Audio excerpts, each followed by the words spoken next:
The camera focuses on Caroline Leavitt. The studio is impeccably lit, and the Republican spokesperson's eyes shine under the spotlight of the press conference. The hall is packed with reporters, flashes going off non-stop. She adjusts the microphone firmly, her expression unshaken. Across the room, journalists murmur among themselves, keyboards tapping in a frantic rhythm.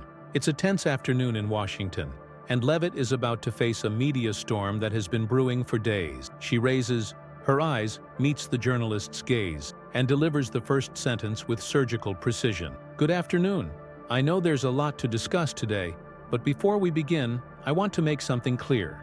I respect honest questions, but I will not accept distortions and fabricated narratives." The tone is firm, direct, and to the point. At the back of the room, a reporter shifts in his seat.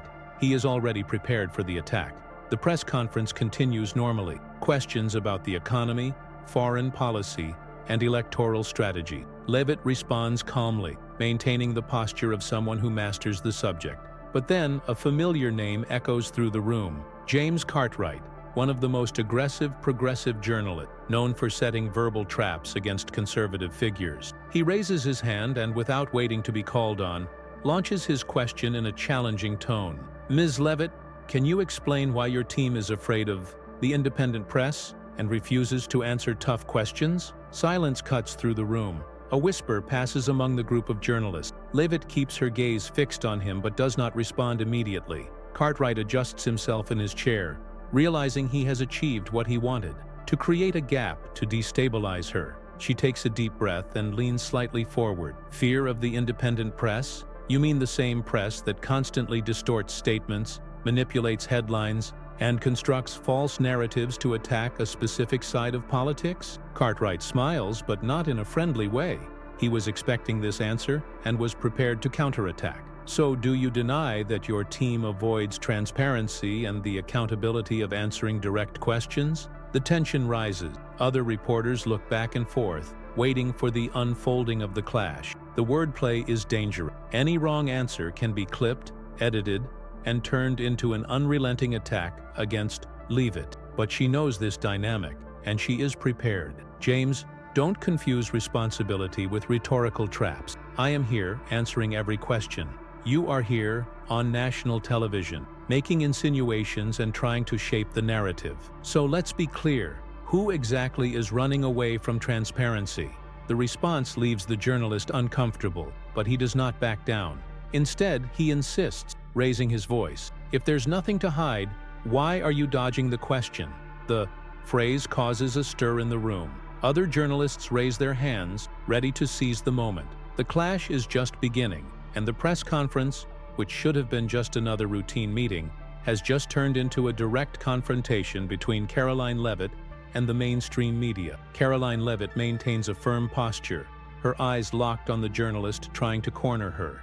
The silence in the hall is almost suffocating. Some reporters exchange glances, others adjust their cameras, ready to capture every second of this clash. James Cartwright leans back in his chair, sporting a satisfied smile. He believes he has managed to back her into a corner, that she will hesitate and become yet another victim of the media trap. But he underestimates who he has in front of him. Leavitt takes a deep breath, maintains her composure, and presses on. "James, if your intention were to seek the truth, you wouldn't be trying to distort my words. You know very well that transparency doesn't mean falling into traps. So why do you insist on this rhetoric?" The room erupts into murmurs. Some journalists whisper among themselves, realizing that Leavitt does not intend to back down. Cartwright, on the other hand, is not intimidated. He realizes he needs to ramp up the pressure. "If you believe so much in transparency, why did you block independent journalists from attending your team's events? Isn't that exactly what you criticize on the other side?"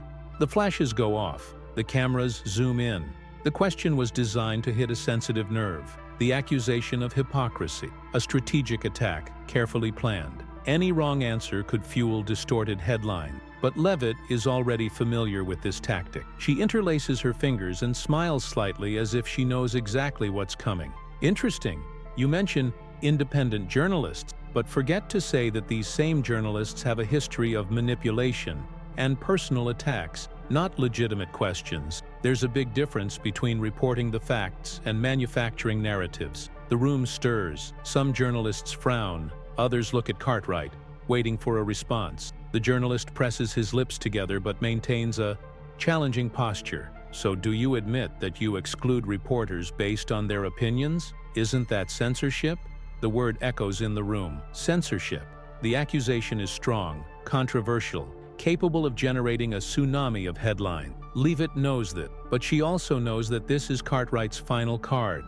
He wants to force her to react emotionally, to lose control. She does not fall into the trap. Funny you mention censorship, James.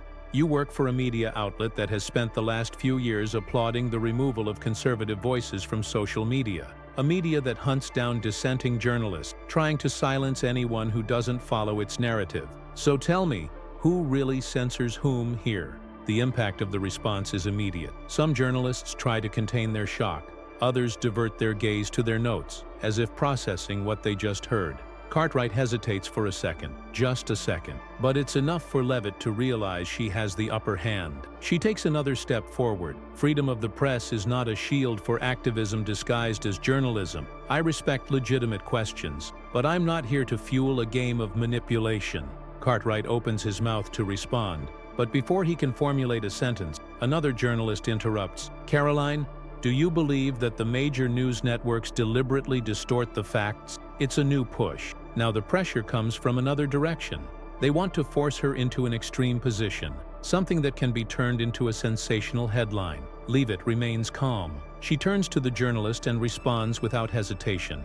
The media has an essential role in a free society. But when it stops informing to influence, when it chooses a side and decides who can or cannot speak, it loses its credibility. And that is exactly what many are seeing happen. The silence is absolute. Cartwright shifts in his chair, but now without the same confidence as before. He realizes that control of the narrative is slipping through his fingers. Leavitt maintains her steady gaze. She knows this confrontation is far from over, but she also knows she will not be manipulated. And at that moment, in front of the cameras and the public, the press conference stops being just an informative event. It becomes a battlefield. The atmosphere in the press room is electrified. The clash between Caroline Leavitt and James Cartwright has reached a critical level. There is no more room for superficiality or rehearsed phrases. The wordplay has given way to a direct confrontation, unfiltered. Cartwright, realizing he has lost ground, leans back in his chair and adopts a tone of false cordiality. He tilts his head slightly, forcing a smile. Caroline, you talk a lot about press freedom, but you refuse to answer tough questions. Doesn't the public deserve transparency? Leavitt lets out a brief laugh. Transparency? You want to talk about transparency, James? Then let's talk. How many times has your network edited interviews to shape a specific narrative? How many times have your colleagues silenced inconvenient stories because they didn't fit the newsroom's political agenda? The room becomes tense. The other journalists begin to whisper. Many know she is speaking the truth, but few would dare to admit it out loud. Cartwright swallows hard, but he doesn't back down. He raises a finger, punctuating his next sentence. That's a serious accusation. Are you saying the press deliberately lies? Leavitt doesn't hesitate. I'm not saying, I'm showing. She gestures to the screen behind her. Suddenly, a video starts to play. It shows clips of distorted reports, headlines that manipulate information, edits that remove crucial parts of conservative politicians' statement. The audience watches in silence. Some journalists lower their heads, others cross their arms, uncomfortable. Cartwright adjusts in his chair, his expression hardening. This is an attempt to divert the subject.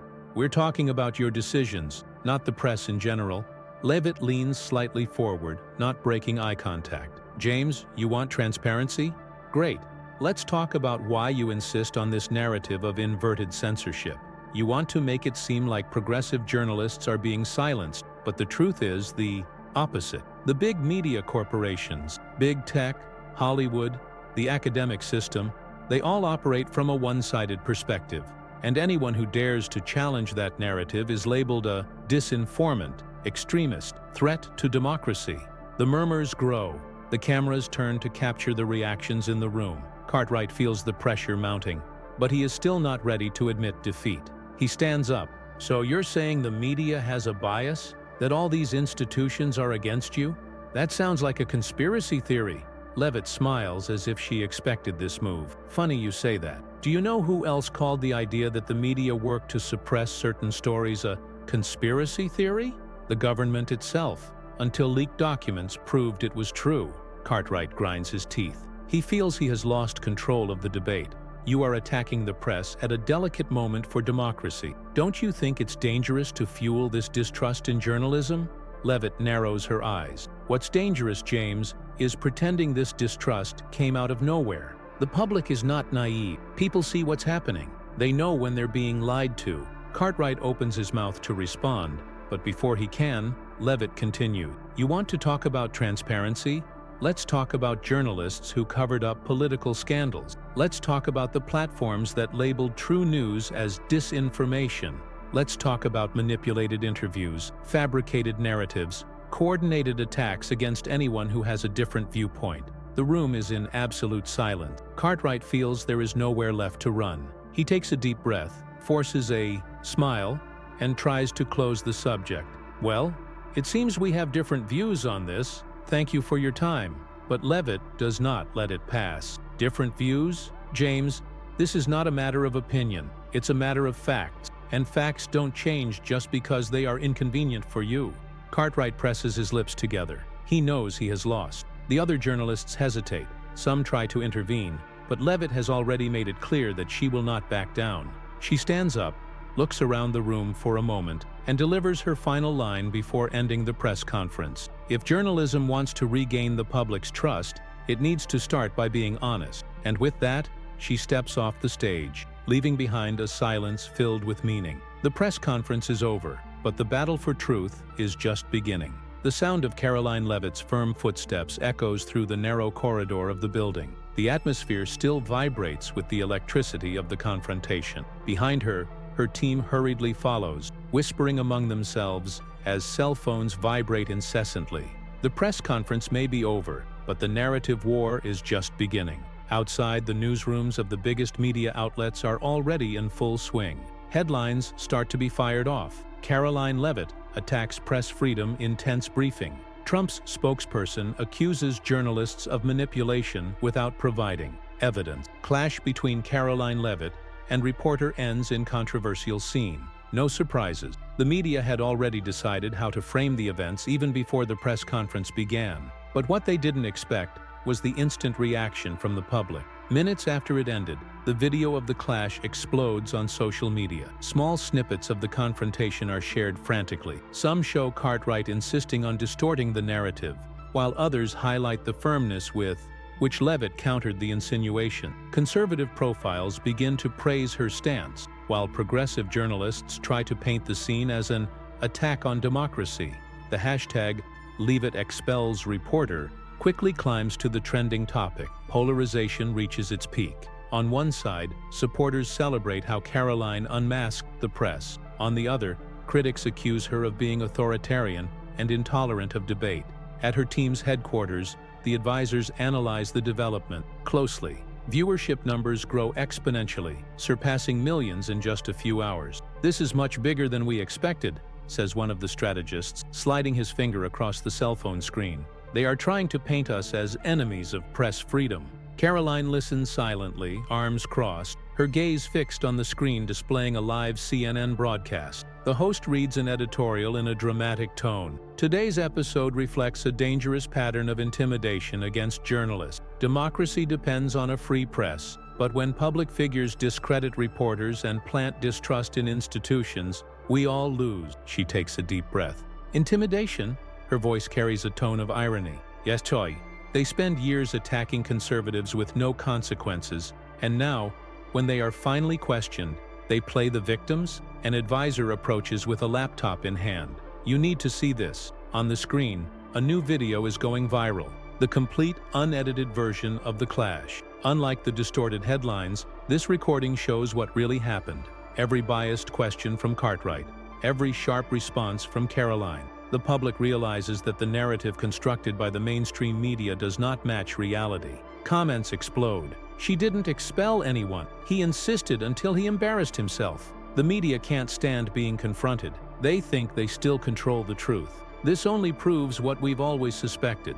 The press is not impartial. Caroline smiles slightly. This changes the game. One of the advisors hesitates before responding. Yes, but now they are going to double down. If they lose control of the narrative, they will resort to personal attacks. He was right.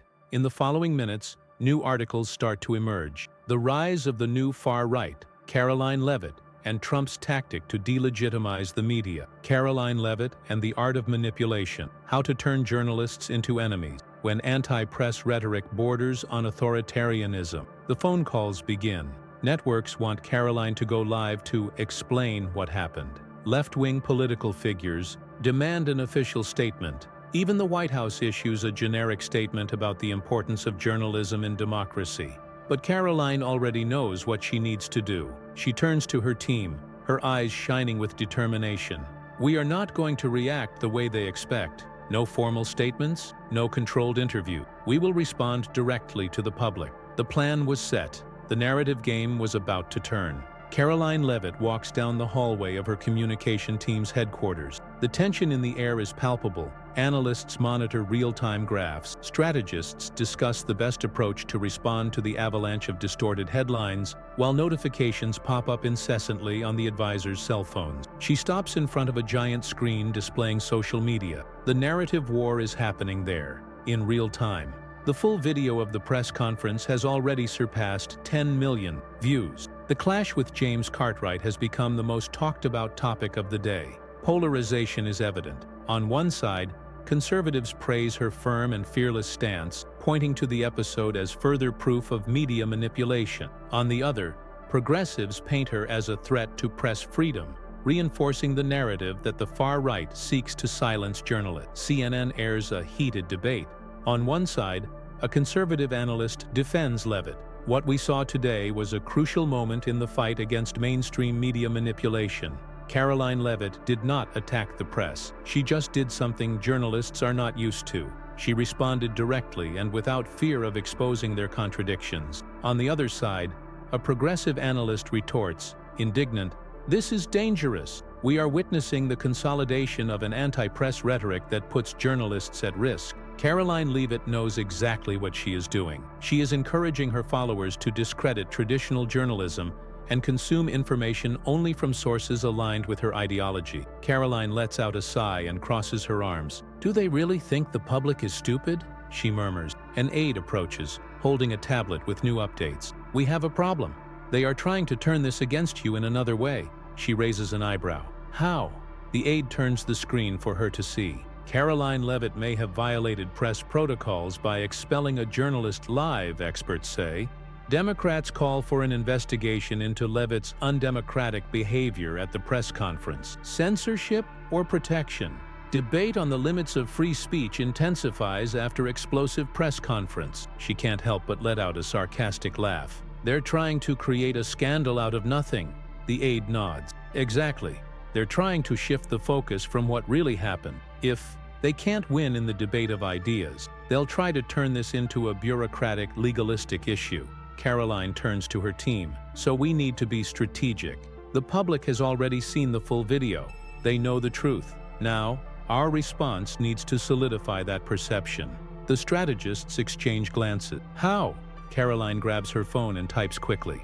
Within seconds, her profile on X, formerly Twitter, posts. The mainstream media is in a panic because for the first time they were exposed in real time. They may try to twist things, but the facts speak for themselves. Watch the full video and draw your own conclusion. The tweet goes viral within minutes. Conservative influencers share the post. Independent journalists reinforce the narrative that traditional media is becoming increasingly hostile to the truth. But the attacks continue. Cartwright appears in an exclusive interview for a major progressive channel. He adopts a tone of theatrical indignation. "I was just doing my job.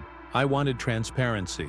I wanted clear answers. But instead, I was treated with hostility and expelled in front of everyone. This should concern anyone who values a free press." The anchor nods in agreement. "Do you think this episode could encourage other conservative politicians to take an even more aggressive stance against journalists?" Cartwright sighs and feigns concern. "Without a doubt, what we witnessed today was a direct attack on journalism. If figures like Caroline Leavitt manage to normalize this kind of behavior, we risk seeing democracy seriously undermined." The interview goes viral. Progressives applaud Cartwright, calling him a victim of conservative censorship.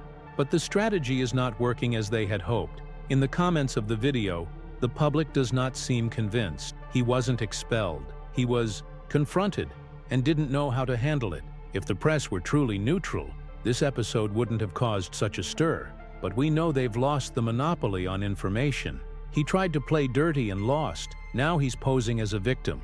The people no longer buy into that narrative. Caroline watches it all with a half smile. They're trying to turn this into a crisis, but the crisis has already turned against them. Her phone vibrates. A call from an important political ally. She answers. "Nice move, Caroline. This showed the whole country how they operate. Now, just maintain the narrative." She nods, determined. "I won't back down." Outside, protesters begin to gather in front of the National Press Building. On one side, supporters hold signs saying, "The truth has won." On the other, progressive activists chant slogans, accusing Leavitt of authoritarianism. The clash that began at that press conference has now expanded across the country, and Caroline Leavitt was at the center of it all. Caroline Leavitt closes the conference room door firmly. Outside, her team is still hard at work, responding to the flood of calls and messages that keep coming in. But inside, in the tighter circle of aides and strategists, the question hanging in the air is clear: how to react. She looks at the serious faces in front of her. Some are apprehensive, others confident. They all know that the decision made here could define the course of the coming days, and perhaps even her political career. "We have 3 options," one of the aides begins. "Stay silent and let the dust settle. Counterattack aggressively and dismantle their narrative with facts. Or use this situation to strategically turn the tables." Caroline crosses her arms, thoughtful. "If we stay silent, they will take it as an admission of guilt. They know they lost in the direct confrontation, so now they're trying to turn the story against me." Another aide chimes in.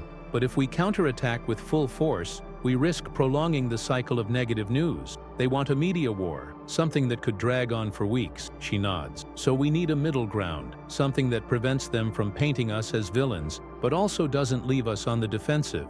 The strategists exchange glances. One leans forward. "What if we launch a short documentary? Something well-produced, to the point. An official video showing the reality of media manipulation." Caroline considers the idea. "That could work, but it needs to be surgical, without seeming like victimhood, without excessive emotion.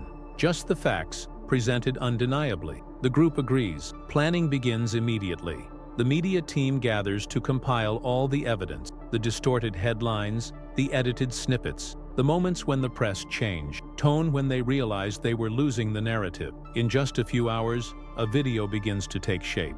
The title? Inverse Censorship: How the Media Controls the Narrative. The next day, the video is published on all platforms. Caroline Leavitt makes just one comment when sharing it. "They want you to forget what really happened, so see for yourself." The response is overwhelming. The video surpasses 1 million views in less than 3 hours. Independent channels begin to dissect it, further exposing the hypocrisy of the mainstream media. Progressive journalists are in a panic. Some try to discredit the video, saying that edits can mislead the public. Others simply pretend nothing happened, avoiding mentioning the controversy in their reports. But the damage is already done. Caroline watches the developments from her office. The phone rings. One of her most influential political allies is on the line. "That was brilliant. They didn't expect you to turn the tide so quickly." She smiles. "The problem with the media is that they think they still control what people see and think. But that era is over." The ally laughs on the other end of the line. "And now, what's the next step?" Caroline looks out the window. Outside, reporters are still waiting for a statement. Protests continue to occur, supporters and critics engaging in an ideological war in the streets and on social media. She takes a deep breath. Now we show that this was just the beginning. The fallout from the video Reverse Censorship: How the Media Controls the Narrative spreads like wildfire. In the first few minutes, comments multiply exponentially. In less than 3 hours, it exceeds 5 million views. Within 24 hours, it becomes a viral phenomenon, surpassing 30 million. The general public, tired of media manipulation, finds confirmation of their suspicions there. The reaction is overwhelming. Conservative profiles share snippets of the video accompanied by provocative comments. The mainstream media doesn't want you to see this. The truth exposed, without filter. Now, how will they defend themselves? Remember, if it weren't for this video, everything you'd read would be their version. On the opposite side of the political spectrum, the progressive media's attempt to react is visibly chaotic.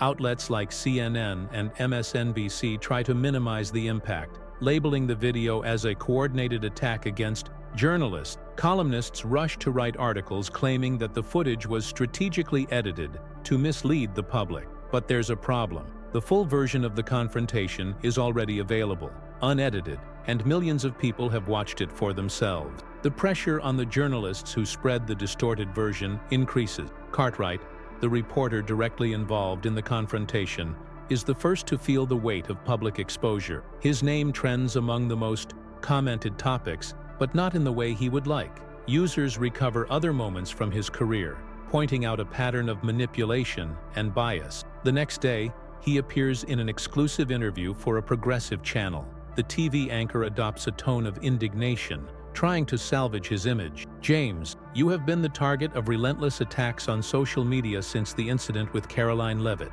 How do you feel seeing this level of hostility against journalists? He pauses, trying to look dejected. It's concerning. What happened there was a clear example of the danger of fostering distrust against the press. When public figures start to delegitimize journalism, they endanger democracy itself. The anchor nods in agreement. What would you say to those who believe the media has a bias against conservative? Cartwright forces a smile. I would tell them to look at reality. Journalism is about seeking the truth, and sometimes that means questioning public figures who don't like to be confronted. But the public's reaction is not what he expected. The comments section of the video fills with criticism. So questioning progressive politicians is journalism, but questioning the media is an attack on democracy. He was unmasked and now wants to play the victim. This isn't about attacking the press. This is about journalists losing the monopoly on the narrative. On the other side of the city, Caroline Leavitt watches everything from her office. The numbers keep growing. A new poll has just been released. Her aide hands it to her without saying anything, just waiting for her reaction. She reads the data and smiles. The level of trust in the mainstream media has fallen to the lowest point in history. The aide nods. And your approval among conservatives has risen by more than 15 points. She crosses her arms, thoughtful. They wanted to turn me into a symbol of censorship. They ended up turning me into a symbol of resistance. That same afternoon, the White House is forced to comment on the incident. A reporter asks the press secretary if the government believes the press was treated unfairly at Leavitt's press conference. The response is vague, carefully crafted not to fuel further controversy. The president has always defended a free and responsible press, but it is up to citizens to draw their own conclusions about what happened. In other words, even the government realizes that insisting on the initial narrative could backfire. Caroline watches all of this closely. Her team is already discussing the next steps. One aide suggests granting a major interview to a conservative channel. Another proposes launching a new campaign reinforcing her image as a defender of truth. But Caroline has another idea. We don't need to act like them. The truth is already on our side. Instead of forcing the narrative, let's let the facts speak for themselves. The group nods, understanding the strategy. In the following days, as the progressive media tries to divert attention to other issues, the impact of the video continues to expand. At a rally days later, Caroline takes the stage in front of a crowd. The applause is deafening. She raises the microphone and, without hesitation, declares, "The mainstream media doesn't want you to think for yourselves, but guess what? The American people are awake." The crowd erupts in cheers and applause. The clash that started at that press conference has transformed into something bigger, and Caroline Leavitt has no intention of stopping here. Night falls over Washington, but the political storm that began at that press conference still echoes across the country. Caroline Leavitt's name remains in the trending topics, and her video has already surpassed 50 million views. Experts are trying to predict the impact of the episode on the political landscape, while commentators debate whether this was the biggest public defeat of the mainstream media in recent years. Inside her office, Caroline finally has a moment to breathe. The media battle has been intense, but the outcome has exceeded even the most optimistic expectation. She walks to the window and looks out at the city. The war for truth is far from over, but this was a significant victory. Her aide enters the room holding a printed report. The numbers keep going up. The mainstream media's coverage is already changing its tone. Now they're saying the episode was misinterpreted by the public. Caroline lets out a short laugh. Now that they've lost, they want to rewrite history. He nods. But there's something interesting. Surveys indicate that public trust in the mainstream media has fallen to its lowest level in the past 10 years. People are starting to question everything. She takes the report and reads it quickly. The statistics speak for themselves. A new era is forming. An era where the public no longer passively accepts filtered versions of the facts. She turns to her aide. What have we learned from all this? He thinks for a moment before answering that the media is not as untouchable as it thinks it is, that the public wants the truth, even when they try to hide it, and that people are tired of manufactured narrative. Caroline slowly nods, and that when confronted with reality, they get lost in their own hypocrisy. She walks back to her desk, where her phone vibrates with new messages and notifications. Among them are invitations for interviews, proposals for political alliances,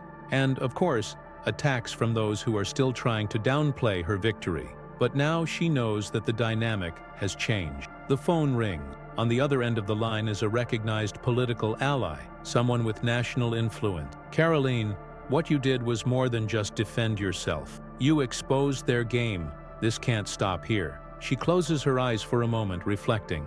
Yes, this was just one episode, but the impact was real. Millions of people now understand better how media manipulation works. And if there's one thing she learned in this process, it's that the truth, when well presented, has the power to destroy the biggest fallacy. She opens her eyes and responds firmly. It's not going to stop here. Outside, journalists are still waiting for a statement. The cameras are still rolling. The media is desperately trying to regain control of the narrative. But Caroline Leavitt is no longer playing their game. She is setting the new rule.